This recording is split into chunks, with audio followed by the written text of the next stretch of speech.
யார் இந்த 18ஆம் படி கருப்புசாமி தெரியுமா? பொதுவாக நம்ம எல்லாருமே சொல்ற ஒன்று 18ஆம் படி கருப்புசாமி அப்படிங்கிறது ஒரு இந்து கடவுள், பல தெய்வங்களோட ஒரு காவல் கடவுள் அப்படின்னு. ஆனால் பல புராணங்கள்ல என்ன சொல்லியிருக்காங்க அப்படின்னா, ஒரு தடவை கேரளாவை ஆட்சி பண்ணிக்கிட்டு இருந்த ஒரு அரசன் பார்த்தீங்கன்னா அழகர் கோவிலுக்கு வந்திருக்காரு.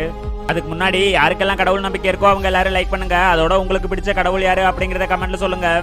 இதெல்லாம் இருக்க அந்த அழகரோட அழகுல மயங்கின அந்த அரசன் பாத்தீங்கன்னா அந்த கடவுளோட சிலையை தன்னோட நாட்டுக்கு கொண்டு போக ஆசைப்பட்டிருக்காரு. இதனால 18 மந்திரவாதி அனுப்புனதோட அவங்களுக்கு பாதுகாப்பா மலையாள தேசத்தோட காவல் தெய்வமா இருக்கிற கருப்பும் வெள்ள குதிரை மேலே ஏறி அந்த 18 பேருக்கு முன்னாடி போயிருக்காரு. ஆனா அங்க போன கருப்புசாமியும் அழகரோட அழகுல மயங்கி வெளியவே நின்று இருக்கு. அப்பதான் கெட்ட எண்ணத்தோட அங்க போன 18 மந்திரவாதியும் ஊர் மக்கள் கொண்டு கோபுரத்துக்கு முன்னாடி 18 படி செஞ்சு படிக்க ஒருத்தரா அவங்கள புதைச்சிருக்காங்க. அப்ப அந்த அழகரே கருப்புசாமி முன்னாடி வந்து நீ எப்போதுமே என்னோட காவல் தெய்வமா என் முன்னாடியே இரு அப்படின்னு சொல்லியிருக்கு. சரின்னு கருப்புசாமியும் 18 பேரோட வந்ததால அங்க 18 படிக்கு மேல நின்று காவல் தெய்வமா அங்கேயே நின்று இருக்காரு. அதனாலதான் மலையாள தேச கற்பனா வந்தாது 18ஆம் படி கற்பனா ஒட்டுமொத்த கிராமங்களுக்கும் காவல் தெய்வமா இருக்காரு.